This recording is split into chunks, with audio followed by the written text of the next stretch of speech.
Meeting at some airport between flights. Yeah, probably. I'm on my way. Camera automatically going around to people? Whenever. It's whenever. Do you want this? No, I want you to keep it. Okay. No, it's Wait, hold on. This is Joe Brown, Chair of Dogwood City Grotto. We don't have 20 people for a quorum for an official meeting. We're therefore having an unmeeting. It's going to last about 15 minutes, and then we're going to have a presentation whenever our presenter shows up. So here goes. Officer reports, Mr. Vice Chair. What have you got? Dane Guru donated some carabiners, and those were just given as door prizes today. Thank you, Woo! Dave. I want a door prize. I'm not even new. We're all wieners. I'm good for vertical now. Yeah. Oh my God. Hose and gates. Now everybody online is going to be, I can't believe you didn't show up and Oh, get no. free beaners. I know. All right, so Anna, what have you got? We got a work weekend at the headquarters next weekend. Got a work weekend at the headquarters next Destiny weekend. will be there, Jordan will be there, Bradley will be there. Wait, what? Work weekend next weekend. Okay, the chair shall deliver the corresponding secretary's report in her absence. We made over $2,800 at the Grotto auction. Let me tell you something, that's a big deal. We smashed records last year, then we smashed that record this year. Hey. So there's that. And then I think Mickey's other announcement was don't forget to sign up for the Cave-In work weekend coming up on the 23rd of this month. Breakfast, lunch, and dinner will be provided. Breakfast, lunch, dinner, right? All three meals, three meals for all participants. Roger Olmstead's report as treasurer. Money in the bank and the bills are paid. Juliana did not forward a report. Chair report, thanks to the administrations of everyone here. My right knee doesn't feel nearly so bad, so thank you very much. That's good. All right, what's next on the agenda, Alex? Go for it, Alex. Run it up. Committee reports. Does anybody have a report from Darren Dow? No, but should we mention the theme? Dress up or no? Oh, yeah. I was dressing up. Rocky Horror Picture. It's the Rocky Horror Picture Show. So there's going to be a showing of that on what evening? Saturday night. Saturday night. We're going to play dress up for the Rocky Horror Picture Show. So you need to do your research before. I don't want to talk about it. So is there a band Saturday night? Yes, Strings of Indian Creek are playing Saturday Oh, night. Chris Bell and his Yes, people. they were Friday night band last Yeah, they're time, and they good. were way better than the Saturday They're night really band. So I'm looking forward to that. I just remembered that Meatloaf died. Yeah. What's that? The guy in Rocky Horror. Oh, okay. I don't. Okay. Okay. I haven't watched it. That Okay. who died? Meatloaf. Uh, He did some of the music. We're not having a moment of silence for Meatloaf. Yeah, but Meatloaf wasn't. He wasn't in the. He was in Rocky Horror. Was he in it? What did he play? Oh, I see what. Himself. Okay. He plays himself in Rocky Horror. Did he? But Wait, he I does hear some- Ben. Someone just shut their door. Really? Okay. No. So we is that it for the Cave-In chair report? That's all I You got. already mentioned it. Yeah, we already mentioned that. Okay. Okay, and so what's next on the agenda, Mr. Vice Chair? Tackleball Cave-Ins on the calendar for Columbus Day weekend, and so is the work weekend, of course. Oh yeah, we will be building a float too, so if you can help with that. Building the float. During the work weekend. Rocky on the float? Doesn't have to, yeah. What? I don't know. Is it a Rocky Horror float? Yeah. Yeah. Oh yeah, it's gonna be the Rocky Horror. Queen helping us here. Oh Lord. When Vicky reached out to me, she's like, "Have you made a float yet for the?" And I was like, "No." She's like, "You want to collaborate? You want to help like the grotto float?" Yeah. Like, We're yeah. Okay. probably our most creative. What's next? It says celebrate the September birthday. Who's got a September birthday? Oh, yeah. My fellow cavers, you know what to do. 2 days, right? Yes. Happy birthday, of course. Joe, if anyone's online, they'll look at your phone. That's true. Let's do the Beatles one. So, what? That was good. Let's do the Beatles version. I know it's your. Da-da-da. The Beatles version. Say, All right, we're singing happy birthday. yeah. Okay. It's great when I'm bored. Or That's we can it. sing, this is your birthday song, and it's not very long. That's a good Love one. it. I like that short and sweet, short and to the point. So my personal tribute is happy birthday, Alex. And I feel much better now. Happy birthday, out. Birthday. You alright? Hello. So How's it going? You guys already having the meeting? Yeah. we're having an unmeeting. Well, we were gonna wait on you. I didn't realize that either when I messaged. Well, I'm ready. Sorry, we I'll say that the timing is perfect. So Sorry for. Alex, what is next? Yeah, he was having a good birthday. Yeah. How'd they have y'all? Alright, So let's we'll wait until they. sit down. I wish I could have joined. Yeah. We're trying to trick. Recruit some And like, people. oh yeah, that's my twin brother. Like, Yeah. totally not- Well, we could be new members. Yeah, we could do that. Then you'd have a quorum. Yeah, there we go. Oh, yeah, then we could, yeah. Well, it's Oh, like we had- 15 bucks and you can be members and then we Well, can. Chief can find me forever. Yeah. So what you gonna do? I need this laptop. Do you have your laptop? Have two different laptops. Bring Only whatever two. you need. Okay, what is the cord for connecting? Is it like an HDMI? It's HDMI. Okay. Well, this is Katie Miller and that's Katie. And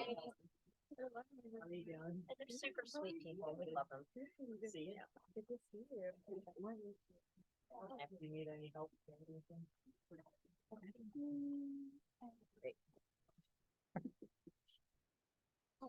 It's like Katie's. Yes, sorry, they're.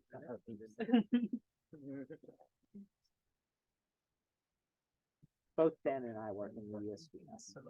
Nice. So, All right. Which office do you guys work at? I brought two laptops. I work. So this is your place to set up. We've got power right here. Actually, I interviewed what for I would have you USPS, didn't pay do, enough, so I didn't take or it. you can't, In can't Memphis. plug in there. And then Sorry, don't like, mind me. This thing on. in my interview, they were like, "Hey, can you Smell a little interview smoke. I'm running a lot of juice through a paper clip. convention in South Dakota?" And I'm like, It's smoking over there. That's fine. You don't have to plug in right away.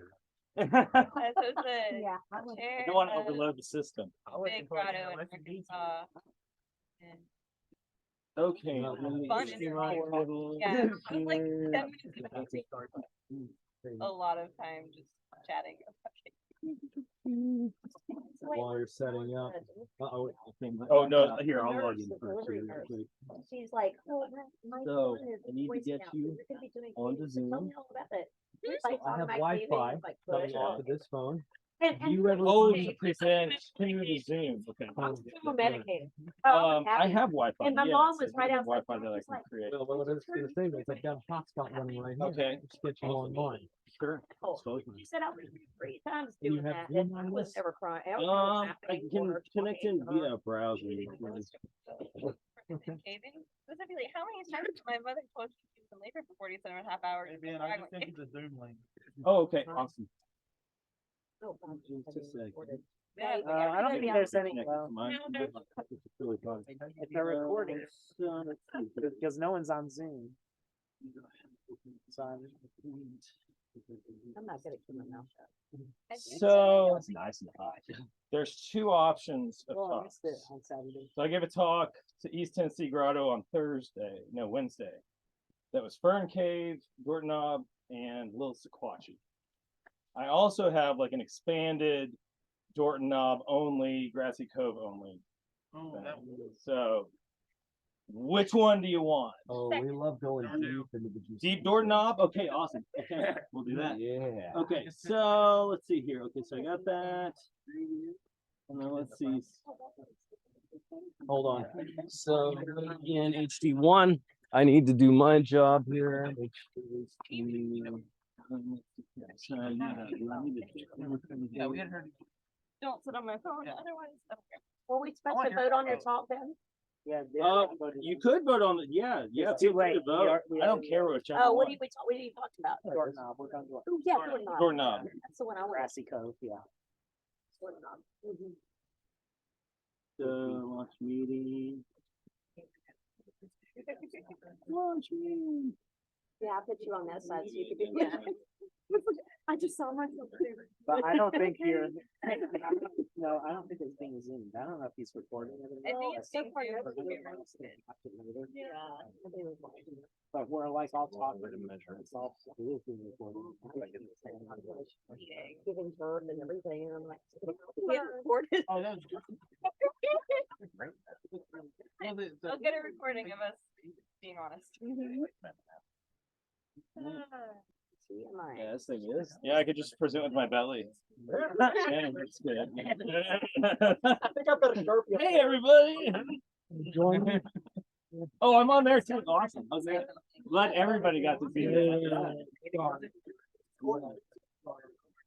So I need to send you the link, Okay. is what Well, happened. I'm on the meeting. You are? Bradley sent me the link. Oh, So I'm ready to join with video or join without video. so what we're gonna do, join, yeah, join with video. And then what's gonna happen is I'm gonna allow, we're gonna get you to share your screen. I'm gonna pin that. Join with computer audio, I'm guessing. Yep. This is a brand new computer. Oh. Whoa. You'll want to mute your microphone. Okay, so it'll be on.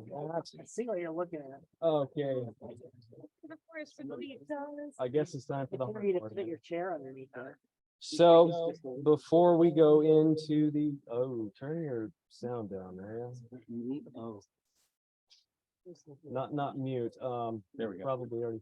Okay, I don't know myself anymore. So, before we get into the presentation, one thing we like to do is remember those who have recently passed away, and many of you know that Anna's husband Riley, we lost him in July, tragic accident, and then it kind of threw me against the wall today to find out that we lost Dirk Siren as well.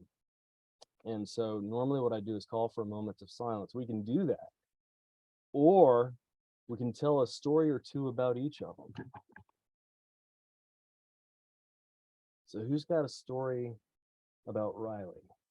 Something funny, something uplifting, something to remember him by. Anna? No, I can't. Okay. Or we could have a moment of silence, which might make it a little easier. Moment of silence then.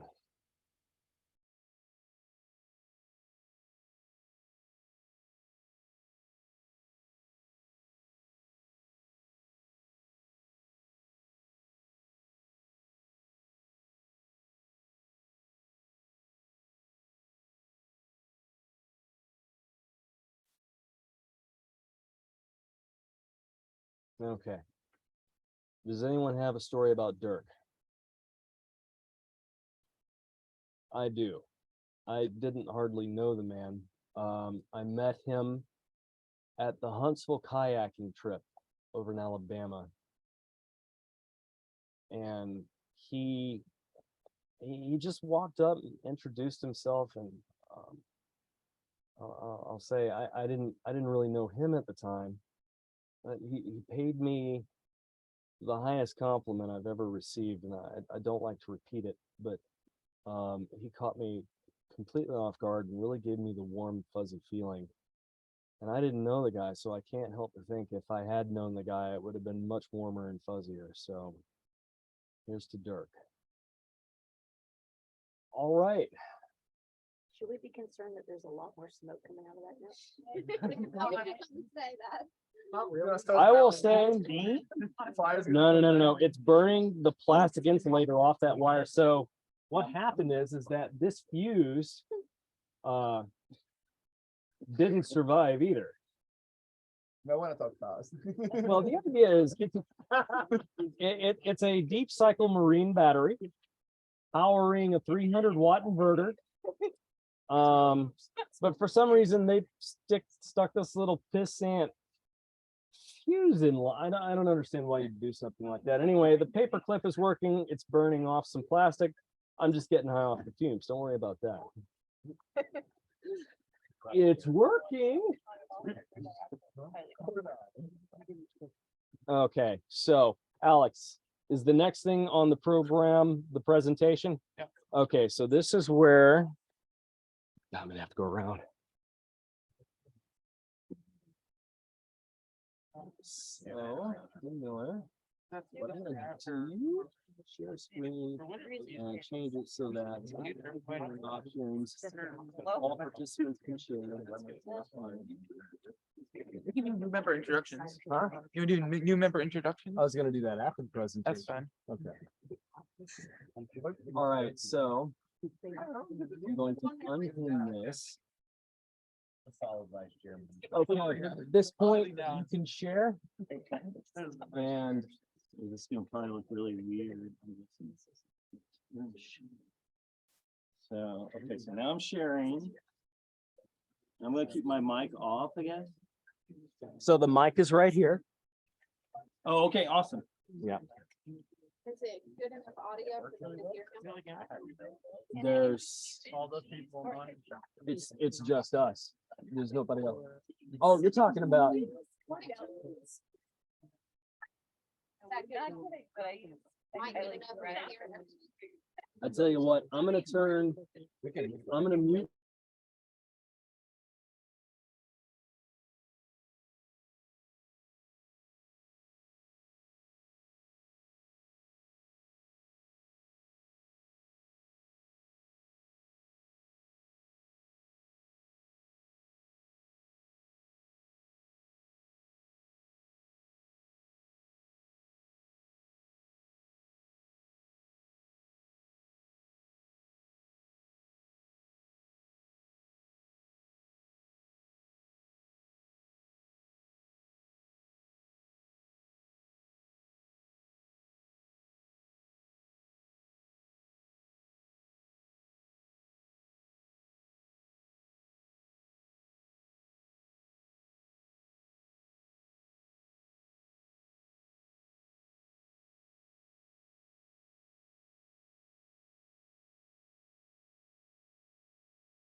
Zoomland folks, I hope you're on the internets and can see this. Okay, folks, hi, I'm Ben. You're not.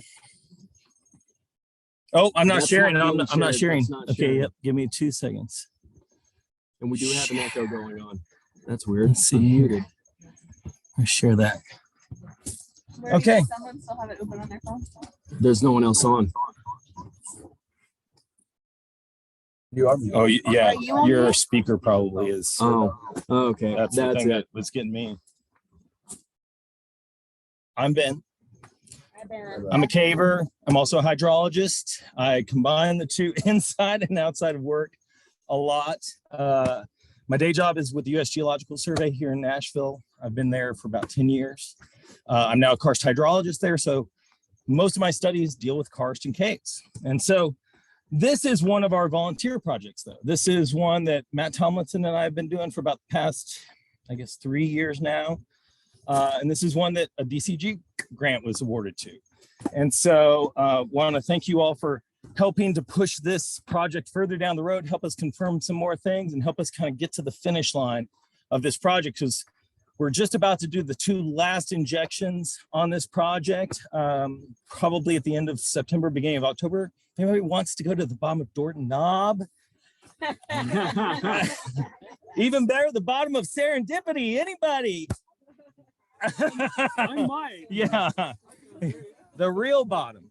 So this is Grassy Cove, and Grassy Cove is a pretty special place. It's up in the Crossville area. It is the largest sinkhole in North America, and this peak that you can see here in the background, that's Dorton Knob, and that is home to some of the deepest and most horrible, quote unquote, caves in tag. I think they're pretty nice, but a lot of people really don't like them. And right next to that, which is out of frame, is Hinch Mountain, and behind that Swaggerty Cove, and that's where the deepest cave in Tennessee is. So there's a huge number of deep caves here, and so for the past year or two, we've been. Oh, okay, let's try this. Can we? What is going on? Okay, there we go. Okay. So I'm going to go through a little bit of how we do these dye tracing projects. Then we'll get into the caves and the karst and the dye and all that kind of stuff. So when we're doing this, really what we're looking for is places where water is going into the ground, places where water is coming out of the ground. So the first thing we have to do with any type of project like this is what we call a karst hydrologic inventory. So that really involves us going out, in this case, talking to lots of landowners, lots and lots of landowners. We use things like the TCS, the Tennessee Cave Survey data, to look for places where water might be sinking underground, or even looking for spring caves that might be documented in the survey. Looking for things like streams within caves, because sometimes we have to go into caves to where the stream is, put charcoal packets, things like that in for these studies. So we spend a lot of time at the beginning of the project kind of getting caught up to speed. A lot of times I'm pretty lucky here in TAG. We do projects all over, and a lot of times you usually get somebody who, you know, sort of the guru for that area, that has been obsessed with that area for a long time, and hopefully you can get tied into that person, and then they've already know where all the big swallets are, where the big springs are. Oh, this, you know, if you go 2 hours into this one cave, you can get to the stream. You know, we like to get that. In this case, we'd all been doing a lot of work here for a long time, but one of the things we do is we just go out, we meet folks, we do inventories, we document springs, and we try to figure out where we want to monitor for our dye tracing project and where we might want to inject dye, because those are kind of the 2 things we're looking for at the beginning of this. Sometimes we fill out these little forms. They help us just catalog the features that we have. Now, once we've established where we want to monitor, what we want to inject, we use about 4 different types of dyes. People like to think of these dyes as like, oh, that's a green dye, that's a red dye, that's an orange dye.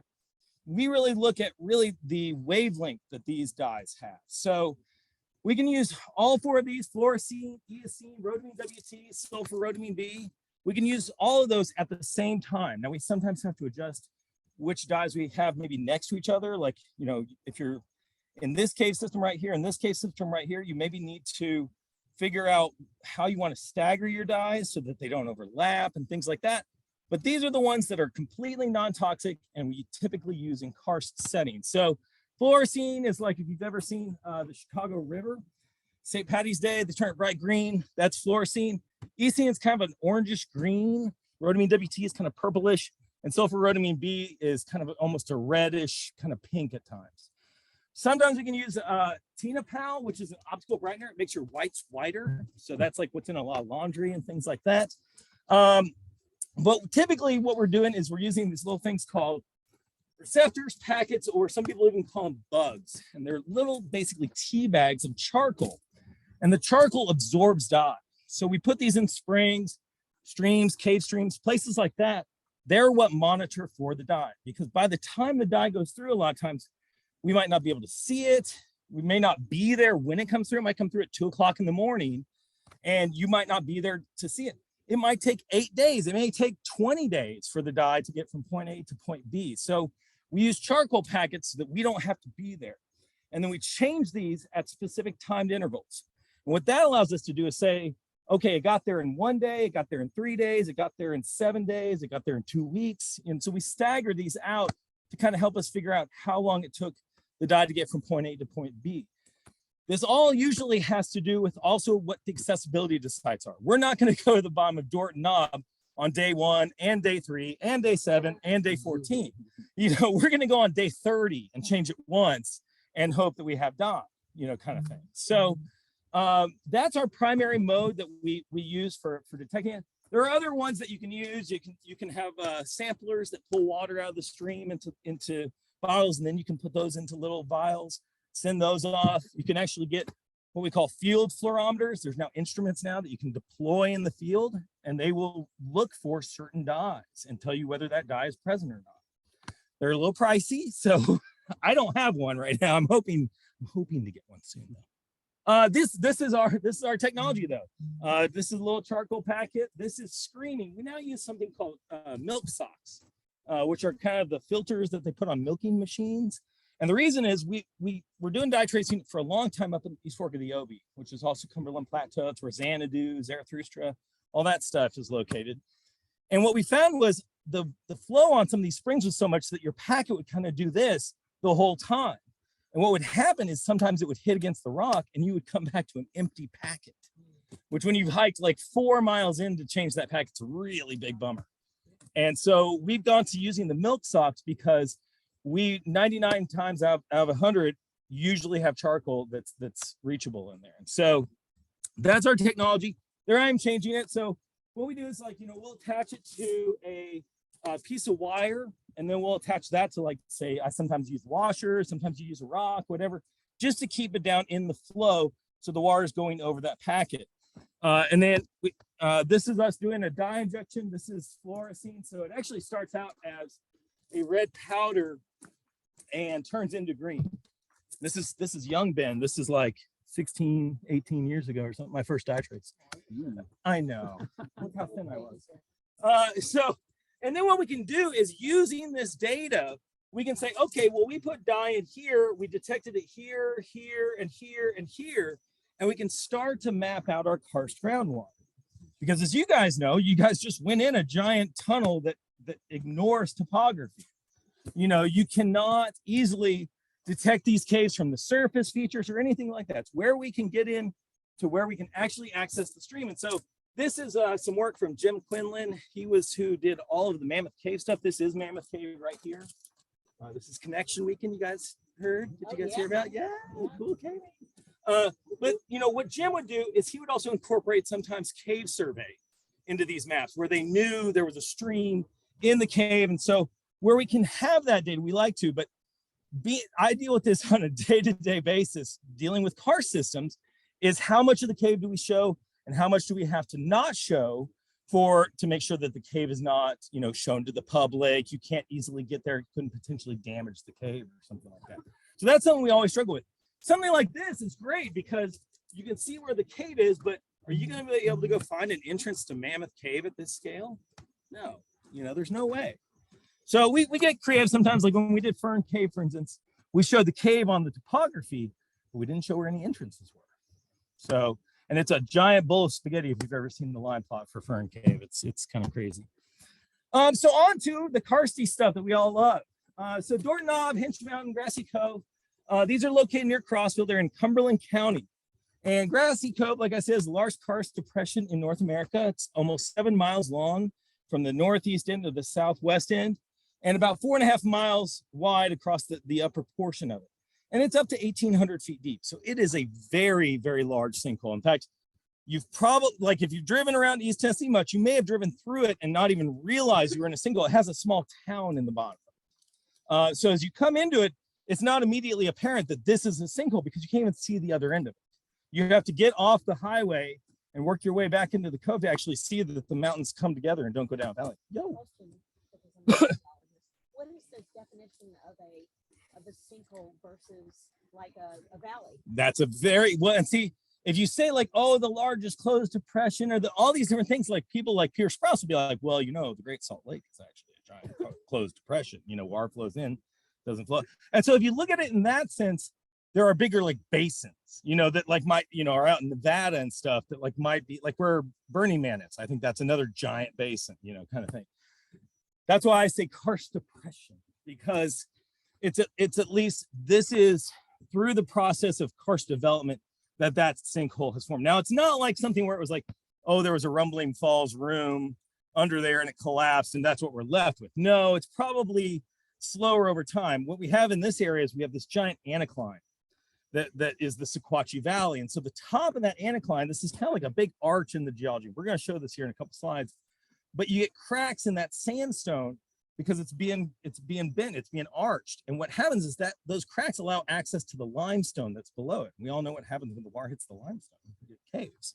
And so you get bits of this that form over time. In fact, we can see the next iterations of Grassy Cove beyond that. So I'm always, you know, when we were writing, we did a field trip guide for the NSS convention, and then we actually published it for the karst interest group. And so it was like, it went from like, you know, volunteer writing to suddenly like USGS published. And I used like a statement that Art Palmer made about Grassy Cove. And I thought, well, I'll hang my hat on, you know, Art's thing. Cause like, if I can cite Art Palmer as saying something, I'm like, he knows more than I do, you know? So I mean, it's a sinkhole, but it's more complex than that. I mean, it's on a scale that we almost never see. It's really a giant karst valley kind of, or if you were in Europe, it'd be a poya, because a poya is a big flat floored sinkhole that sometimes fills with water. And these are very common in Eastern Europe, and they can like make huge lakes. And that happens in Grassy Cove during floods. It turns into a giant lake. This is home to the highest density of 600-foot deep caves in the tag area. Most people, I don't think, realize that, because these are not the sexy plateau caves that everybody loves to do around Stevenson and Crow Creek and Coon Creek and all that good stuff. These are tall, narrow canyons that go very, very deep, and they're very hard to do.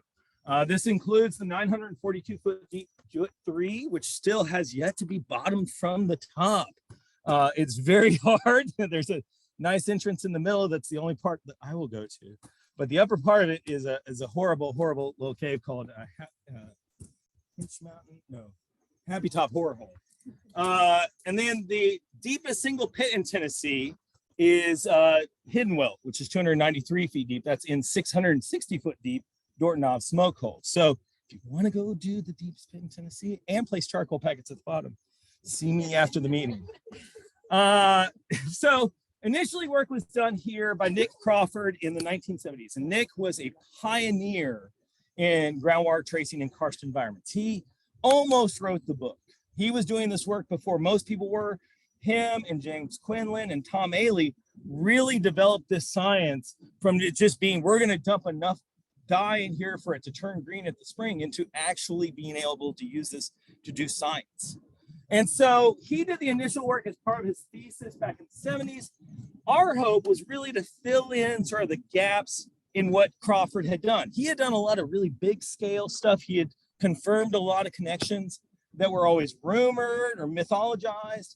And there's a lot of land in that area that had not been examined outside of what Crawford had done initially. So we wanted to look at the deep caves of Dorton Knob and Hinch Mountain. We were hoping to hydrologically connect some of the major cave systems together, show that these are really more of a system than isolated individual caves kind of thing, and what were the different systems. And third was define the boundaries between the head of Sequatchie and Roaring Branch systems. And we'll get to kind of what that is here in just a second. So for those of you that are not familiar with where this area is located, we're right in this area right here. Just you can see Grassy Cove from aerial photos from space. It's gigantic. You can see it on LiDAR. I mean, it sticks out like a sore thumb. It's a giant thing. If you see the Sequatchie Valley, which is the very straight valley that's located here in Tennessee, it is the eye it's the dot that's tipping that eye. So this is kind of where we're located. And this is one of our deep underground streams here. This is in the bottom of Jewett 3. This is the largest stream in the Swaggerty Cove area, which doesn't look like much here really, but this is a temporary lake. It fills up to here a lot of the year. And so we've actually been here before. When we discovered this lake the first time, we swam out into it. And this was a time where we went to go survey it, and the water had dropped something like 25 to 30 feet. We were able to access almost 500 feet more caves. And so it varies a lot here. What you can see is that we've been going down dip here, and then it turns along strike or actually turns down dip. We've been going along strike, turns down dip, and then this keeps kind of snaking its way down. And this is kind of important for the development of Jewett 3. this is kind of what the topo looks like. So this giant feature here is Grassy Cove. It's kind of big. It's awesome. It's a very sexy karst. All the yellow dots are caves. So there's a few caves there as well. Mill Cave is the drainage for Grassy Cove, and that's located way up here. So all this surface flow goes north into Mill Cave, which is about a mile long, and then ends at big terminal breakdown. And then it's not seen again until you get all the way down here to run to the Mill Cave, which is another awesome SCCi preserve. And you can go down 5-6 drops in there into a giant borehole and see the mill stream rising up on the side of the passage. It is a spectacular setting. And then that water eventually discharges from Sequatchie, which is the start of the Sequatchie River. It's part of a state park now. You can go there 7 days a week. It's fantastic. It is a part of the Cumberland Trail system. So, but if you type in Sequatchie into your phone, it'll take you right there. And it's open from 9 to 5 every day. It's awesome. It's great. And then over here, we have Dorton Knob and then Hinch Mountain right next to each other. And then back here is Swaggerty Cove. And that's where all the Jewett caves are. So the Jewett caves include Jewett 3, the deepest one in the state, Jewett 2, which is 660 feet deep, and Jewett 1, which is over 500 feet deep. And all of these flow down dip going this way. So the caves are all kind of lined up going down this way. And then they hit the water table. And that water flows then along strike all the way out here to what's called Roaring Spring. And Roaring Spring is very weird. It's several miles down valley from where Sequatchie is, and it's like 700 feet up on the side of the mountain. So you start out at the bottom of the Sequatchie Valley and hike all the way up to where this water comes out. It's a very odd setting. All the strata, all the limestones dipping back into the mountain at that point. And then there's 2 small caves at the very top of that, and the cave spring comes out right below those. Pretty amazing setting. This is some of Crawford's work, and so it's kind of turned a little bit here, but you can see again, here's Grassy Cove. And then these lines here are where he did dye traces that then came out here at Sequatchie. So you can see Mill Cave here, that dye went in, run to the Mill Cave and went to Sequatchie Spring. Then back here, we talked about sort of those next stage of Grassy Cove. That's Battown Cove back here, and then McClough Hollow, which also have very deep caves and pits over 100 feet deep. That's the next iteration of Grassy Cove. So this whole sinkhole is going to just continue to migrate up here. And eventually Dorton Knob and Hinch Mountain will be gone. They'll be the next segment of the Sequatchie Valley. I don't think we'll be here for that, but it's nice to know what's going to happen, you know.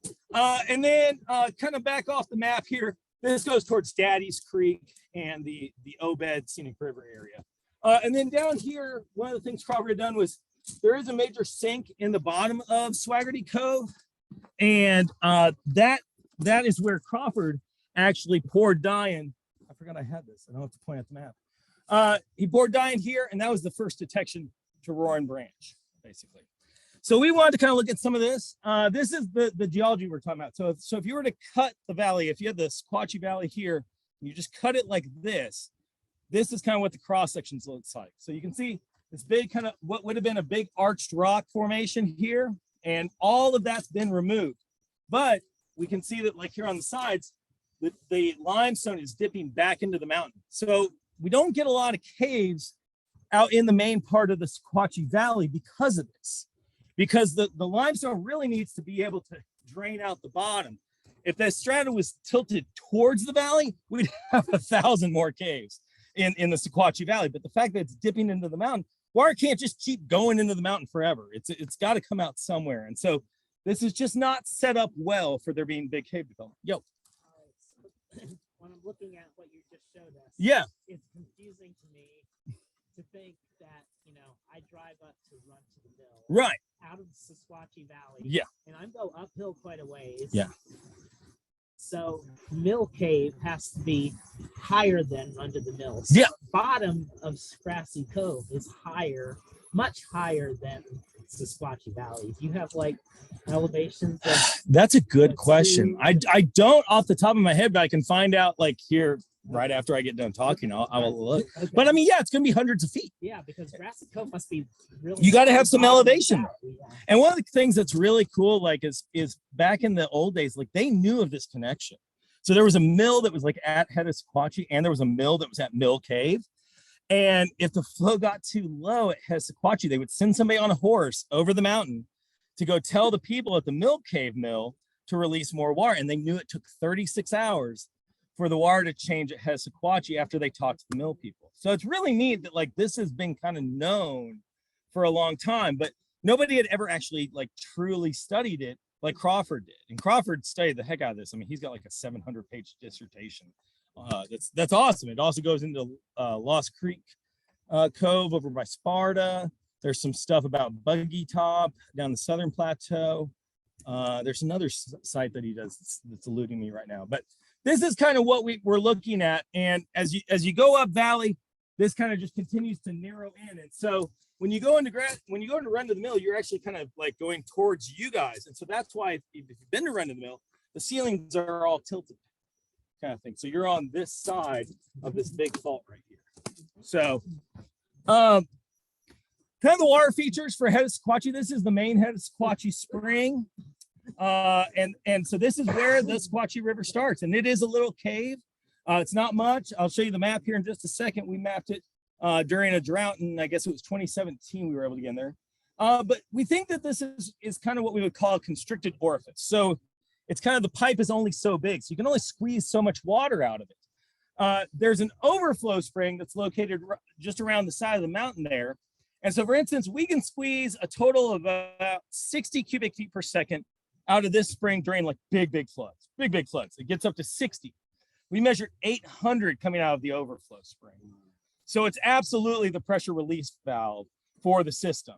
And so this will dry up 100% in the summertime and not even be there. But you go there during the winter time, this thing might be raging. I mean, we've seen it like, as you go into the park, there's a bridge that you're 15 feet above the stream bed. We've seen it going over the bridge coming from the spring. And then up the mountain, just a short distance, is Devil Step Hollow Cave, which is a very sacred site. The state holds on to this thing really tightly, even for us just to be able to go down to that pool and put a charcoal packet in.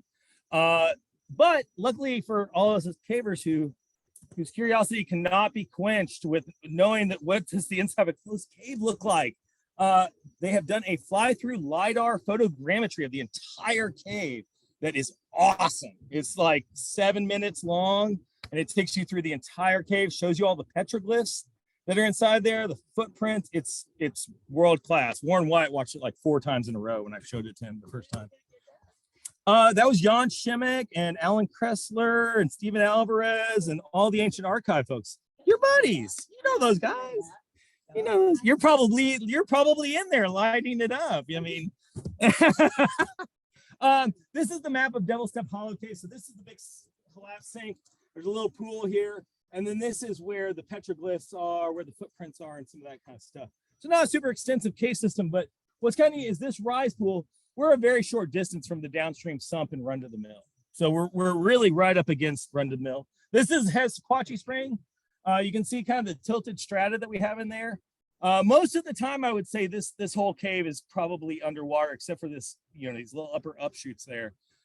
We got back in here, and there's definitely, you know, a conduit or a passage that's carrying this water kind of below the cave. But this was the year that, you know, the Smokies caught fire, where we didn't have rain for like 7 months. And it was still like 1.5 over 3 to get into the cave. So most of the time, it's going to be a very unpleasant 125 feet or 148 feet to go see. Then in Run to the Mill, we have some spectacular water features. We have, of course, that main mill stream rise. Upstream of that, we have kind of the entrance passage stream. So if you go into Run to the Mill, you'll notice eventually you start picking up a stream. You work your way through the canyon, and this is just below Tilted Well. Upstream of that, we have this giant, amazing feature I call the Deep Crack. This goes down at least probably 60 feet, and it just continues going down out of sight. Apparently, Jim Smith blew out his eardrums in this years ago, but I'd love to get like Jason Richards in there to see like, what does this do? Because this is not connected to this. So it's very intriguing in that sense. And then upstream of that, you still get yet another little tiny stream that sort of is kind of flowing along just a little bit. This is really mostly a pool here, but there is some flow that's up there. And then here's kind of Run to the Mill again, map not drawn to north, but it's going this way. So So our major features are, here's where the mill stream rise is. Here's where the entrance passage is coming in. And then we have that deep crack is about right here. And then from this upper end of the borehole, we have just a little bit of a stream there. And then we jump over the mountain to Swaggerty Cove with some of our other various features. We have a swag drag cave, which you can go in about 300 feet, drop down a 50-foot pit, and there's a nice big stream flowing through here. Down in the bottom of Jewett 3, you hit that major stream down there in the bottom. It's kind of the, what I would say, the run to the mill of Swaggerty Cove. You go down like 14 drops, and then you pop into this massive borehole at the bottom. And then here's Roaring Branch Spring. You can see kind of the stair step caused by all that strata being tilted up and the water flowing over it kind of thing. And it's kind of hard to see, but there is a person right there for scale. So it's a very impressive setting there. So our first dye injections were done back in 2019, right before we had the NSS convention in Cookeville. And we did this because Brian Ham and I were leading the hydrology field trip for the convention. And we thought, oh, it'd be really neat to like go dump dye in here, and we'll have sensors down here, these loggers looking for the dye. And then when we come with the field trip, we'll download the loggers and it'll be like science, you know, and we'll know like something happened. Of course, we bring the field trip there. We got like 80 people and like no dye on our sensor at all. It hadn't gotten there yet. So, you know, but we got it eventually. It just was a week late, you know. So we dumped dye into Dorton Knob smoke hole, which is right up here. And then we also dumped dye into Nirvana, which is another deep cave that's located up on Dorton Knob. And so these are our little dye injections. There's Brian and I in Dorton Knob smoke hole. The nice thing about dye injections is this is at the very top of a very terrible, very deep system. As long as we have flowing water, we can let the dye go to the bottom. We don't have to go to the bottom of the cave and pour the dye in there. It'll get there just fine on its own. And then this is in the bottom of Nirvana. Matt Tomlinson went down in there and then did a dye injection in this belly crawl, which you can see the dye on the ceiling here. Yeah, he was confident. He was confident. I was like, okay, you got this. Yeah. This is Hidden Well in Dorton Knob smoke hole. This is just the big pit. There's a half-mile of cave going out back this way. That's how you get to this, mostly crawling, only standing at the pits. But this is 293 feet of depth. You can see the kind of stream coming in there from the side. And then here's Nirvana, nice big 217, something like that, foot pit here. And then typical Cumberland County, horrible, low wet belly crawl, bedrock dig. Yeah, good stuff. Really tight, horrible stuff, probably like 800 feet deep. And so what we found was our dye from Dorton Knob smoke hole went to that deep crack and went to that upstream stream in Run to the Mill. It did not come out the main mill stream rise, the biggest spring in the cave. And I thought this was really weird. In fact, I was actually worried about this finding because the day that we got the packets from this, I don't know who was here that was at the convention in 2019, but on Thursday, we got a huge amount of rain. It was really spotty, heavy rains all week. Mark Lasser was in here changing our charcoal packets for us, and Run to the Mill started to actively flood. And they had to abandon their cave packs and escape from the cave, basically. And so his son Kyle went in the next day and got the packs. And I just was worried about like maybe things got mislabeled as water was coming up or, you know, whatever kind of thing. But then talked to Elwin Hanna, an old time caver who was huge here in Tennessee back in the day. He had done the same dye trace, unfortunately not written anything up about it, but had done the same dye trace and found the same exact spots in the cave. And he brought it up to me. So I didn't plant the seed. I would, you know, if you're going to survey caves, draft them. If you're going to do science, write it up. Either way, even a Grotto newsletter, just say where the dye went, say where it went. And then Nirvana's over here. And the interesting thing about Nirvana was it completely bypassed Run to the Mill Cave. It didn't go there at all. It just went right straight down to Sequatchie Spring and all the features down there. So what we learned was that this is a tributary that comes in downstream of Run to the Mill. So you see how we can start to kind of like build this, but this begged a lot of other questions. So then we applied for some grants and we're lucky, and we did 2 more injections in May of 2020 or 2021. I guess it was 2021. This is a thing called Between the Mill, which was actually dug on by Elwin Hanna before Run to the Mill was found, and is nearest to the upstream end of the cave system. And if you drive Jewett Road, which is this road coming right through here, you always see water right at this road crossing. And then of course, like if you go down to Run to the Mill, it's just this giant dry valley. And so we know that sinks, so we wanted to dye trace that. And then we went up here to Houdini Cave, which is a stream sink going into a terrible cave. And there's a whole system of little stream caves that are kind of over on this side of the mountain. Ginny Scott Cave and some other small caves. What's so crazy about the geology here is because of the faulting and the tilted strata and everything like this, you actually have 3 different Hartzell-Monteagle contacts on the side of this one mountain. They're stacked. And so this is actually going over the Hartzell-Monteagle into the ground at the upper end. And then when you go all the way down to the mountain, you're at another Hartzell-Monteagle contact, and it's a different cave. So you actually have strata that's been pushed up. Some of it's been turned under, things like that. It's very, very, very odd. So here we have water coming down into Houdini Cave, and we injected our dye here again. We didn't have to do the terrible cave. The dye will do it for us. And then here's our dye going into between the mill. And we found that flow from between the mill went right to the mill stream rise, and our Houdini went right to the mill stream rise. So we've now seen, okay, there's definitely 2 different systems here. We're not just getting everything going to the same stuff. There's definitely some complexity here. So then we really started to get into this. This was round 3. So this was like September of last year. And we started to branch out a little bit. We wanted to do Hero Bucket Horror Hole, which is one of the highest caves on Dorton Knob. And our question was really, with going way up here, you're almost near the apex of that tilted strata. Could we be close enough that water might go into Swaggerty Cove, might dump into Grassy Cove, or is it going to come down here to Sept? We also did a dye injection up here in what's called Journey to the Center of the Earth, which I'll tell you, predicting, you heard it here first. That's the next 500-foot deep cave in Tennessee. Just needs to be pushed.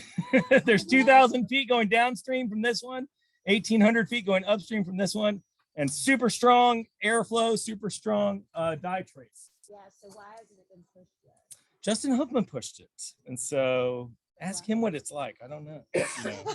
I'm guessing it sucks. But the entrances alone are like 450 feet.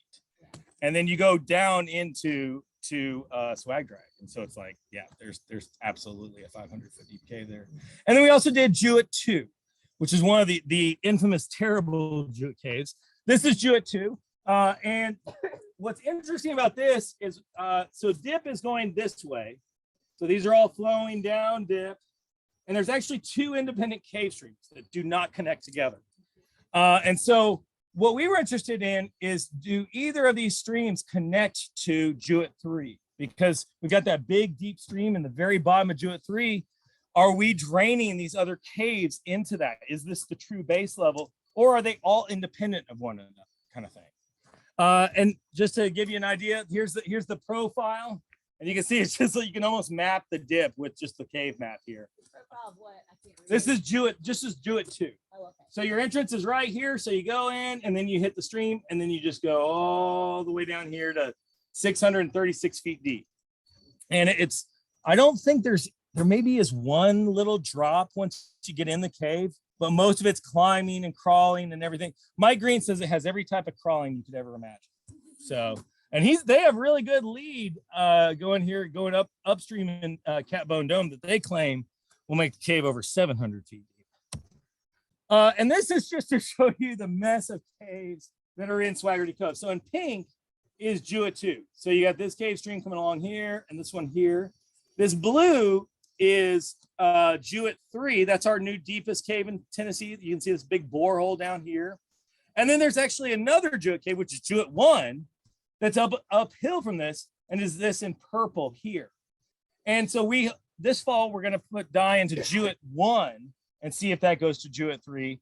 And then this other side of the cove here, that's where we injected dye way up here off the map in the Journey to the Center of the Earth. And we monitored down here in Swag Drag.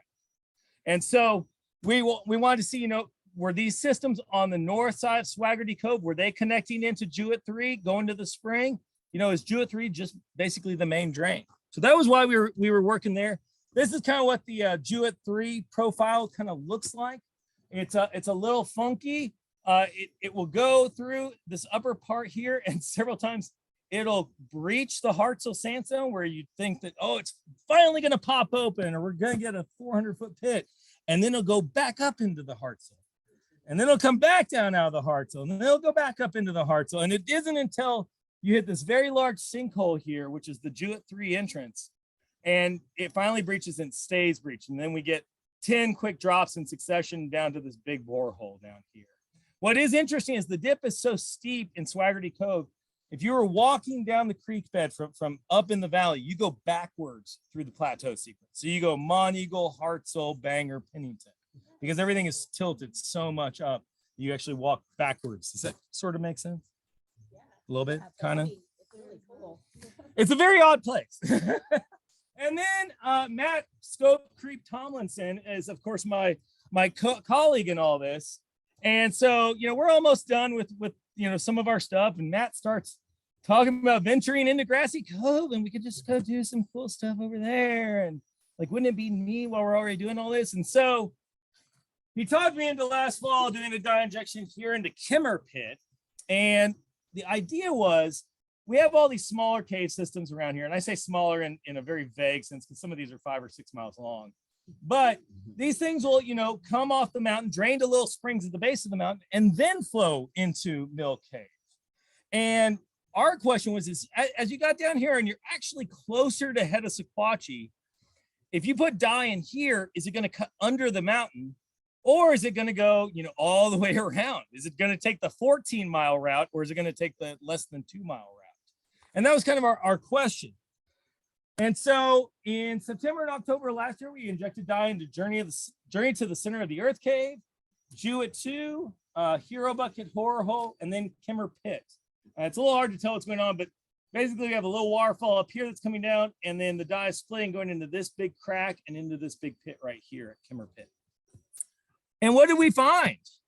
Well, we found that oh, this is a little too zoomed in here. My animation didn't work. We found that the dye actually stayed in Grassy Cove. So it took the 14-mile loop all the way around the cove.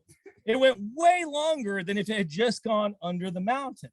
And this came out of what's called Bill Kimmer Spring, which was a spring Crawford had identified back in the day.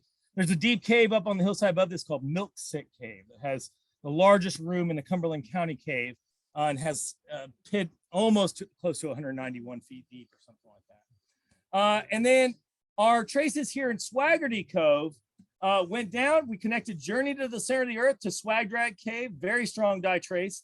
Swag Drag Cave, it then went to Jewett 3, and Jewett 2 also went to Jewett 3, and then all of these went to Roaring Branch Spring down here.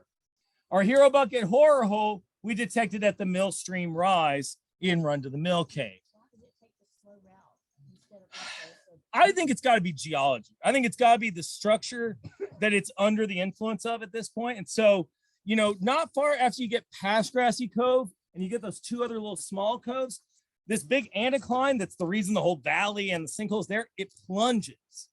And so basically what happens is all of the limestones dive underground. And that's why we don't get caves in the O-bed or the Big South Fork, is because all the limestone's deep underground, because all of the layers of rock dove off at that point. And you end up getting to the point where we have so much sandstones and shales and coals and all that stuff on top of the limestone that, like, if you go into Big South Fork, you can only get down to barely the Pennington kind of thing, because the Monteagle's deep underground at that point. So that starts to happen, and maybe we're having a little bit of that starting to, so that the dip would be tilting kind of to the northwest, maybe. I don't know. It's a little hand wavy. I'm not exactly sure, but it sort of helped us prove that. But of course, that's not good enough for Matt Scope Creep Tomlinson. We of course had to do 2 more dye injections in Grassy Cove. So we worked with Kathy Borer on this. Kathy's a caver, Ron Miller's partner, and they're very great cavers. They're awesome. She's also a biologist, and every other year she teaches a cave ecology class. And for about the past 5 to 7 years, Brian Ham and I have done these dye traces with her class. And so we pick the site, they buy dye, they buy packets, we take them out, we establish the monitoring sites, they do the dye injections, and a week later they pull the packets. And they get the whole experience of planning and executing a dye trace. We get to get some little free knowledge kind of stuff, and everybody's happy. So This area down here was set aside by 10 Green Land Trust just a few years ago, and is the Karst Forest Preserve, and it has a bunch of little neat pits and stuff back here. But we injected dye into Lost Waterfall Cave and then Spouting Dome. And again, we're getting even closer. So we injected dye here before, and it went north to here. So we went even further down, and we're seeing, can we get it to go under the mountain kind of thing? And then because we actually had some weird findings from Hero Bucket Horror Hole, we actually repeated that trace. And so here's Hero Bucket Horror Hole with Matt Tomlinson, give him thumbs up. Matt's probably taking photos of like a million dye injections, and we realized he had never actually done one. So we gave him the chance to do his own dye injection. He did great. And then here's Lost Waterfall Cave, big giant cave entrance. You can see the students standing on top of here. You can see the fluorescing dye here. And then this is Spouting Dome Cave. And all of this water that's shooting down this dome goes into a hole in the floor and does not drain anywhere else. And what we found was some really interesting stuff. So we cut the corner. Lost Waterfall and Spouting Dome both went under. Let's see if my animation works on this one. Oh, look at that. Can you believe the technology? Look at that. So these cut under the mountain because it didn't work on the last one. Here's that crazy fish hook that Kimmer Pit did. So it came out of a spring, flowed across Grassy Cove, went back underground, and traveled all the way to run to the mill. Whereas Lost Waterfall and Spouting Dome just cut the corner and went right to the mill stream rise. We confirmed that Hero Bucket's part of the run to the mill system here and the SCCi system. And what we're seeing here is that top of the anticline is running right through here. And so we're really seeing this is starting to look like a pretty definitive groundwater boundary here between this system and the sort of Swaggerty Cove system that we have over here. So there's no hand waiting, because I was asking you kind of earlier. I mean, you're pretty sure that that's kind of right, because and the thing is like we continue to monitor all of these sites. We've even got like packets out here. You can see all these dots are places where we have packets. So we've definitively showed, okay, we're not getting dye to this over here. We do not see anything. One of the interesting things I didn't mention was, we have this very classic, well-known giant river goes into Mill Cave, goes to run to the mill, all that kind of stuff. What we did not know until we started doing work here is if you go downstream from head of the SCCi just a couple miles, 60% of the water goes back underground into a cave. And that was never known. It's a thing called Hess Cave that the locals knew about. We still have no idea where that water goes. Like how much further does it go down valley before it comes out as a spring there? So that's a case where, when we did this talking to locals, we found out about all these different things that nobody ever knew about. Okay, so findings from the Dorton Knob, Pinch Mountain, Grassy Cove, Swaggerty Cove project. We've done a total of 4 rounds, 11 locations of dye injections. We've connected Jewett 2, Journey to the Center of the Earth, Swag Drag, to Jewett 3. We connected Journey to the Center of the Earth to Swag Drag. That's that new 500-foot deep cave. Go push it. Dorton Knob Smoke Hole to sites upstream of the main mill rise in Run to the Mill Cave. We connected Houdini, Hero Bucket Horror Hole to the Run to the Mill main rise. We examined in-cave flow dynamics, in Cove flow dynamics in Grassy Cove. So Kimmer Pit flowed north to Bill Kimmer Spring, then went around to Mill Cave. The 2 caves on the Forest Preserve went under Dorton Knob to the main mill rise. And we've really seemed to find that boundary between head of SCCi and the Roaring Branch groundwater appears to be drained distinct different areas of the anticline there. So Dorton Knob systems drain primarily to head of SCCi, and Swaggerty Cove systems drain to the Roaring Branch systems. Lots and lots of cavers have helped with this. This is a completely volunteer project. So we've done this with funding from not U.S. Fish and Wildlife, that's from an old slide, but Lee White Memorial Grant, Crawford Hydrology Lab Research Grant, and a Dogwood City Research Grant. We've had lots of help from landowners, SCCi, Hales Cove Farm, John Kimmer, Martha Kimmer Hale, Tommy Kimmer, Lyndall Agee. Lyndall Agee gets special shout out. This guy owns one of the oldest houses in the entire county, was settled in 1793. Wow. And he lets us stay there over and over and over and over. And it's a wonderful site tucked back in the mountains. It is an absolute gem. And he's just completely opened up to us. And then, if he knows a landowner, he'll call them and set up for us to come. And, it's, you can't buy help like you get from Lyndall. The Trulezzi family, Wayne Chadden, Dr. Kim Peasley, T-Deck, they own Hesquatchie, Donnie Jewett, and several others. So with that, I think I'm done. So which Mike Green? Old Mike Green, middle Mike Green, young Mike Green, youngest Mike Green? Elevated Mike Green, Chattanooga Mike Green. Is he middle? That's middle. Is he middle Mike Green? Is there a younger Mike Green than Mike Green? So there's 3 Mike Greens. Oh man, that's awesome. That's awesome. I'm in the old Mike Green. Mike Green, the middle, elevated climbing IMO Mike Green, was obsessed with these caves way before any of us were, and really is responsible for like pulling me into this area because we were mapping all the deepest unmapped pits in Tag, and he said, well, you know, we got the deepest pit in Tennessee right here, you know, we're mapping the cave, you know. And so yeah, I did 13 trips or something stupid into Dorton Knob. So you know, he ended up really suckering me into it, and then, you know, then you're friends with these folks, and then you get suckered into good things that turn out to be really great, and like you suddenly find yourself with the deepest cave in Tennessee. So Mike Green is really who started a lot of this, because he was obsessed with these areas for a long time. So any questions or anything? Yeah. So do you ever have to worry about using sufficient? Some of the dye will get absorbed by the dirt and limestone that it's flowing through, and if it goes a real long distance. Totally. Before your path. Totally. And so, you know, one of the things also that can happen is like if dye were to come out into daylight, the sunlight will actually break down the dye. Sunlight and really bleach are 2 of our worst enemies when it comes to dyes. So like whenever we do dye injections, if we get dye on us, we immediately get bleach wipes out and we scrub that area down so that we don't cross-contaminate our monitoring sites, kind of thing. But we, you know, we do, and like I said, you have to kind of stagger these in such a way. So fluorescein is the strongest, what we would say, most intense dye. So if you get a really strong hit of fluorescein, the bright lime green one, it can be such a big peak that it can obscure all the other dyes, even if you had dye come through. So we sometimes double other dyes. We have different ratios that we use, and then we also don't use them in close proximity if they have close wavelengths.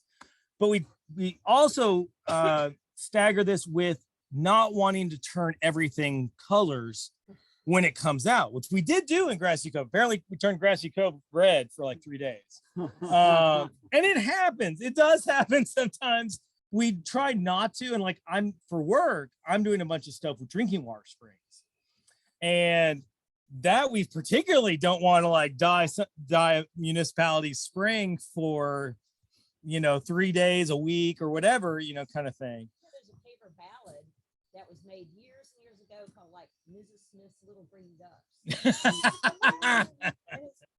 And this lady was just really upset that the white ducks on her pond all turned these fluorescent green. Oh yeah, I mean, yeah, absolutely. And so it's like, you know, luckily the thing is now the technology has come along to where we can detect these dyes in parts per trillion. And so really our main thing is really kind of managing cross-contamination. And so like always standing downstream of packets, we're always changing gloves, making sure that when we change the packets, like we don't get a hole in the bag, you know, kind of thing. And so we do, you know, you do get sorption. Like for instance, we did a trace up in the East Fork of the Obi into there's a spot where the entire East Fork of the Obi River, just at the Hartselle Sandstone where it breaches it, goes underground for 7 miles. And it's in those 7 miles is where Zarathustra, Mountain Ice System, Xanadu, and all that stuff is located. And you don't get that dye coming out until Enchanted River Dragon's Breath Spring. It's one of the biggest springs in Tennessee. So it stays underground the entire time, and then boom, comes right out. So we had like one of those data loggers there measuring, and we did the whole thing to what we would call quantitative dye tracing. So we get like the concentration of our dye and the volume of our dye, and we measure where the water's going in, and we measure the flow so we know how much flow is going in. We do the same thing at the spring where the dye might be coming out, and then we have this data logger in. And we did all the math and everything like this on this basically straight pipe, you know, from the sink to the rise, and we got 65% of our dye came out of the spring. So we lost 35% in that intervening reach to absorption to the walls or soils or whatever kind of thing. But we still, with our packets and everything, got a gangbuster, huge hit of dye, and it was definitive, and even on our day logger was this, beautiful color. It was really nice. Yeah, it's great. So we do balance that, but really, and we do, we register these every time we do dye injections, so that if people do see green water or red water or things like that, and they start calling the sheriff and they eventually call the state, that the state would say, yeah, we have a dye trace registration in that area, kind of thing. So any other questions? Yeah. Charcoal packets. Well, like, you're taking those charcoal packets and doing something with them. Are you like? Oh, so yeah, we label them and all that stuff, and then we make a chain of custody, which is basically a list of all the packets, and we ship those to Crawford Hydrology Lab, and they're at Western Kentucky University. So they take those packets, they rinse them, they get like silt and things like that out of them, and then they weigh out a gram of the charcoal, and then they dry that overnight, and then eventually what they'll do is they'll pour an elutant on it, which is like ammonium hydroxide is what they use a lot of times. So that pulls the dye off of the charcoal, and then that elutant is what actually gets analyzed. And so that's what they put into a spectrophorophotometer. Okay, so that. Yep. Yeah. And they shoot the dye, they shoot light through that. It gives them a graph of all the wavelengths in that sample. And then we know what they calibrate the machine to known standards and all that kind of stuff, so we can know what our concentration on our packet is. Yeah. Yeah, no problem. Yeah. So how much deeper was Jewett 3 versus the old Bull Cave? And I have a love affair with both of them. Like, I was doing research in Bull Cave when we beat it with Jewett 3. And so, Bull Cave is a magnificent system, and the Karst of the Smokies is, fantastic. Yeah, it was. Yeah. And so it was a pretty big deal, because the whole time that Tennessee has ever kept deep cave lists, Bull Cave has been the deepest ever since the list was ever even established. Even like, before Snake Dance, because Bill Cuddington had gone like, whatever it was, 550 feet down or something like that to the bottom. And then, Jack Thomason found Snake Dance, which extended the cave like, another 300 or 400 feet or something like that. And so, and it's magnificent. I mean, you can go, I think it's 14 drops to the bottom of Snake Dance, and it's an amazing epic trip. But we are 18 feet deeper. No. Yep. So, it's like I always tell them, and we even talked about, we were like, I wonder what side of the sink they were on for Snake Dance. Like, does that start at the opening, But yeah, I mean, like, I've seen what Bull Cave looks like in the bottom, and I've seen what Jewett Cave looks like in the bottom. Neither of those are going any deeper unless like, you're just like mining at that point or something, kind of deal. And then like, you're just like making a pile of clay behind you going upstream that's just going to get pushed right back in, at the next flood or whatever kind of thing. But they're both amazing, awesome systems. They're both fantastic. Yeah. Any other questions? Got a really basic one. Yeah. I'm not very familiar with hydrology. Besides the pure science of it, is there any practical applications from the data you're getting from measuring all this? Totally. So, a lot of my day job deals with doing these same techniques in different areas. And so sometimes like I'm getting hired, say, by Fish and Wildlife. And Fish and Wildlife may say, okay, we've got this critter that only lives in this cave, and we're trying to figure out whether it's stable, threatened, endangered, where it's listing at, but we don't know where the stream comes from, and it's an aquatic cave critter. So they know they've got to figure out the drainage area for that cave, and this is a way that we can do that. So I have several projects that are doing that, and like the one dealing with drinking water springs, if it's a drinking water source in Tennessee, or really any state, you have to identify a source water protection area. So like if they're sucking water out of a river, that's like a buffer, a lot of times going 5 miles upstream. They just buffer the stream, some distance, and it goes 5 miles upstream where they're sucking the water out. On a well, they draw like a circle, like 1,000 feet out.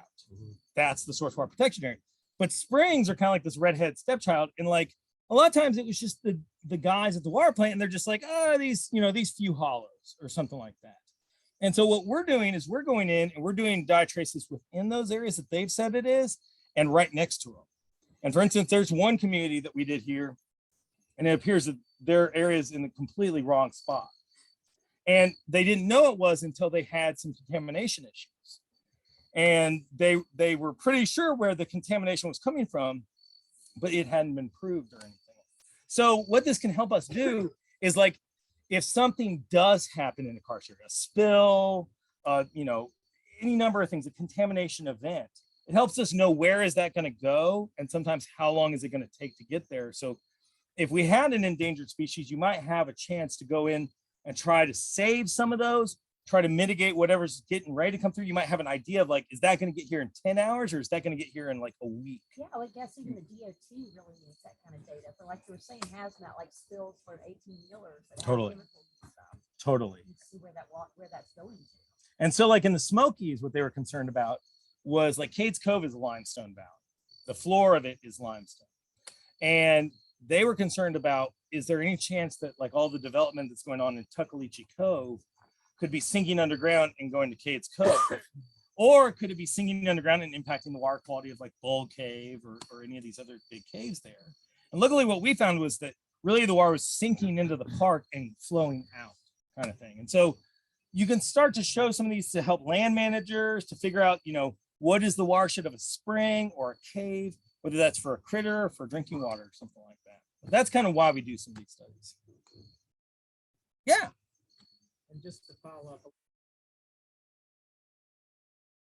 15 years ago, when the U.S. Geological Survey was working defining watersheds across the entire country based on the surface water topography.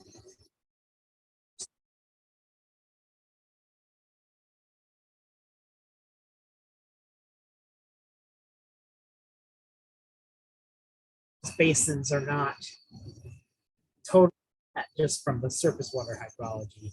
I mean, we always have groundwater, but these conduits are really short-circuiting even the groundwater system. The concern was that sizing the USGS was people were worried that they would only use the surface water watersheds and not think and make people think that that's all they needed to do.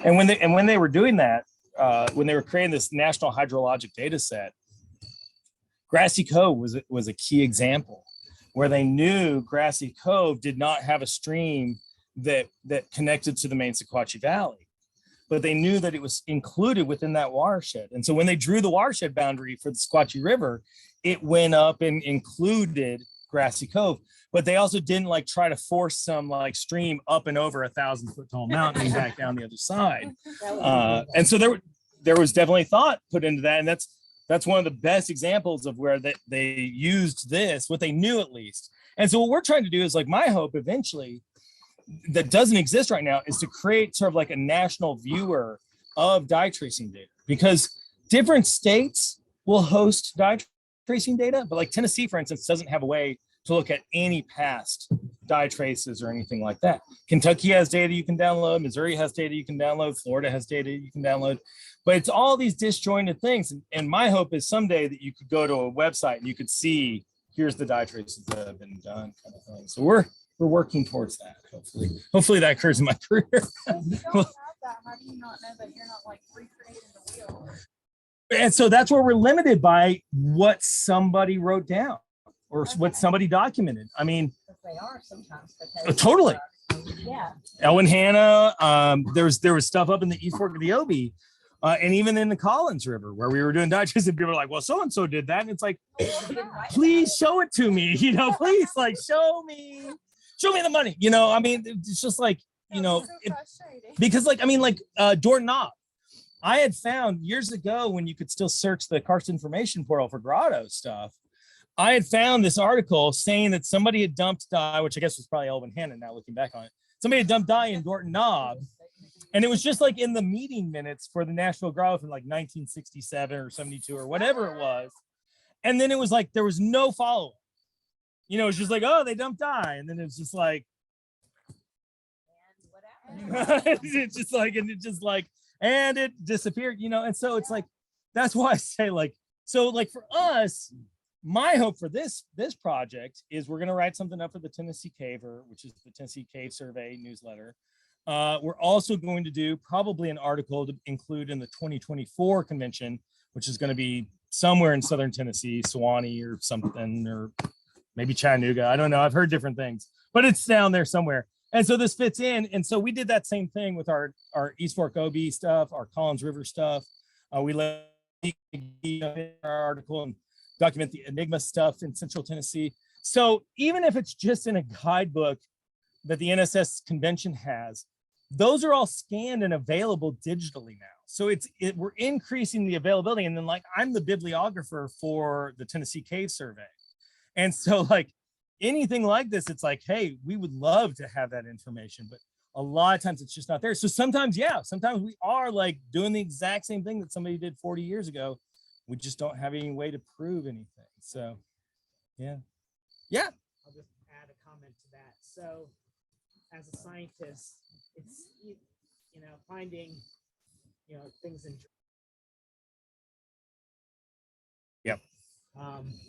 finding things that are in past newsletters in cave hydrology. And the other thing that's great now is that we have, you know, the internet. If somebody would take something that's old and put it available publicly on the internet, that will now able to use. We had for a very small moment there. We had with like the University of South Florida had scanned all of the NSS's Grotto newsletters and made them searchable. And they had all of that. I mean, and then cavers freaked out because there might be cave locations in those and things like that. And they couldn't go through and individually say, we're going to allow this one, we're not going to allow this one. So they just blanked the whole thing. Yeah. We don't have Speleotheca digests anymore, which highlighted it. Right. Some of the newsletters, more interesting articles. I pulled a lot of stuff from Speleotheca Digest for the Tennessee Cave Survey because at least it was like they were sort of going through and pulling things, and you could at least be like, I'm going to go to the Tennessee section and see what it is for this year. So yeah, I mean, so it's like it's getting better because a lot of this stuff is becoming search. So like journal articles are like classic, you know, that's published literature. These Grotto newsletters, even convention guidebooks, all that stuff falls into the category of what we might call gray literature, which is literature that's out there, but it's hard to access. Yeah, exactly.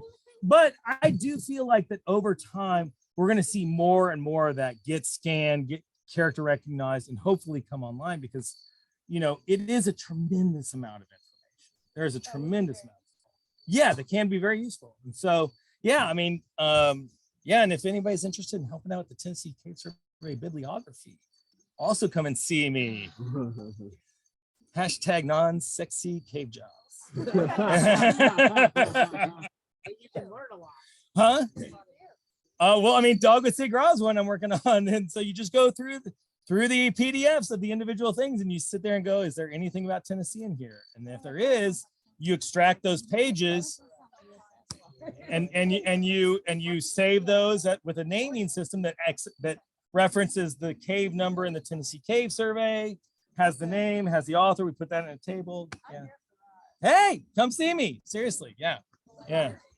Because a lot of this is scanned. So.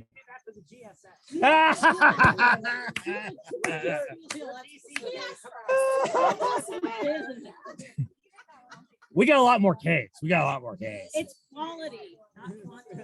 And really, don't get me started on Missouri because I love Missouri like crazy. Yeah. So, okay, I guess I can stop sharing my screen to whoever might be out there. Is it over? So let's see. there's no one else online. It's just. Am I us still here. sharing? Yes, you are. I don't know how to not share. Okay. Okay.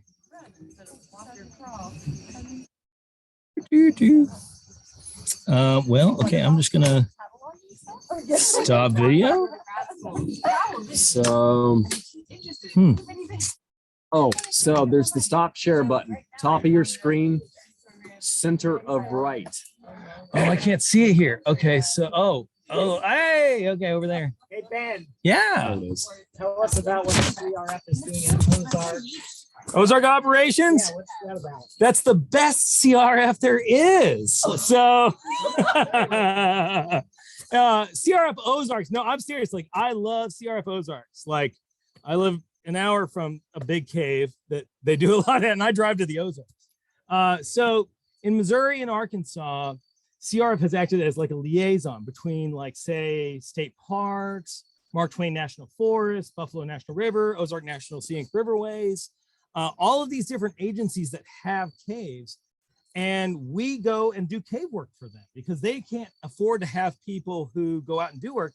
So we do things like go map caves, go look for caves, sometimes even just go count critters in caves and do some sort of monitoring or things like that. Yeah, they literally do this all the time. They do this all the time. Yeah. And so, like, a lot of cavers will sit there and say that they got closed out of caves when white nose hit. That never happened in the Ozarks because we already had these established relationships with these agencies. And so we continued to do work, go mapping and monitoring caves because they need that information. And the thing that we've done in Missouri is that they coupled the biology data that we collect in caves. Like, if you go on, a certain day and you document all these critters and then you put it into the database, it's tied to our cave database. And that's the information that a lot of agencies really want. They want to know where the critters are, if it's bats or if it's cave fish or whatever it might be. That's the info they want. And so it gets them coming to us for a lot of the work. And so it's like, a lot of times it's just like normal caving. It's just like, oh, we're on Forest Service today, so therefore we're under the auspices of Cave Research Foundation. Now, this is all project work. This is not like we can't just go caving. Now, but I mean, I have been to some very awesome caves because either we were remapping them or we were monitoring. I mean, awesome caves that were closed, kind of thing. But we get to go in, and we go in every other year, or every 3 years or whatever, to monitor, look and see, inspect gates, all sorts of different stuff. And so Ozark operations is a lot like just caving anywhere else, but it's wonderful. I love it. Yeah, it's great. Yeah. So, like, Buffalo National River has a woman named Kayla Sapkota, and she has an amazing program there, and they get free housing when you go over there. That's in Arkansas. And like, so I was in the Ozarks a few weeks ago, and she set me up with free housing and a survey team to go map like 100-foot pit the next day. And so, like, I just drove over from Tennessee doing a cave, vacation-y thing, got free housing, and then drove over, surveyed from like 8 to 5, and then, like, got to stay at like this awesome place just because I was under CRF. And so I really can't suggest it highly enough. So come to the Ozarks. The Ozarks has a lot of caves, not as many as Tennessee, but we got like 7,000-8,000 almost. So in Missouri alone. Hey, anytime.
which was a 500+ foot long sea cave that started out about 70 feet tall by 20 feet wide and got 30 feet wide at one point. With a massive waterfall right beside this booming entrance. And then we took a boat ride off of Isle of Mole to the Isle of Staffa to the famous Bingle's Cave. Bingle's Cave is a world-known cave because the island is essentially a bunch of 2-foot diameter basalt, columnar basalt. It And was so sexy. you, from where the boat lands, you scurry along the shore of these basaltic columns of a few hundred feet to the cave, which is about 200-300 feet long in these basalt columns. It's It so is beautiful. You said they're like 2.5 feet? 2.5 feet diameter columns that you are walking. I got a little something fun. And It's really good. we have, and we were very happy because we made it on our first shot. It is out more into the ocean, and We've had some caving friends who have had 6 or more trips to Scotland just to get to Staffa Island to see Fingal's Cave. Every time has been aborted because the seas have been too treacherous. We made it on our first time. Nice. I mean, it was such a blessing. Good We did sense not of take trip. it for granted. We did not, I mean, because Mom and Dad took 3 tries. It was just it was our first try and we made it. and then we So went lucky. up to the highlands on the mainland to the Sant area and Ascent. Ascent area, and then below the mountain Ben More is the Tragill caves along the Tragill River. And first we did Lower Tragill Cave, which was very interesting that it's in a thrust fault, of a 30-degree dipping thrust fault. And you could hear water down at the bottom. And then we went up the mountain to the Cave of the Hill, which the water from that cave flowed down into the Lower Tragill Cave, which is also on that thrust plane. And the first entrance is called Cave of the Roaring, where the water is rushing down the thrust fault and goes down dangerously in a hole, eventually to a sump. Wow. That you need to be very careful that you don't get whisked away. And then we went Oh, it up- was so freaky. yeah, Very you freaky. could hear the cave way before you got to the cave. And then you just see this roaring water, just river going down into, it just dips down. And my zebra on highest beam could not even see where it goes. It was Wow. terrifying, actually. I mean, in a really cool way. And then we worked our way upstream slightly to the pothole entrance, which is like a 30+ foot big pothole entrance. And then we went up to the upper entrance and got to the stream and worked our way around there. So that was neat. So we did 3 Sounds like entrances. a good trip. And then the last cave we did. But there's more. Yes, Hmm. and the last cave we did was Lady of the something. Lady of the Ushikaburton. Well, anyway, it was next to the hill was another stream valley, and it just that wasn't Tragill River, and it ended at a head wall with a natural bridge where that water came down, and there was this cute little thing. It was cool. There was actually a whole rope bridge.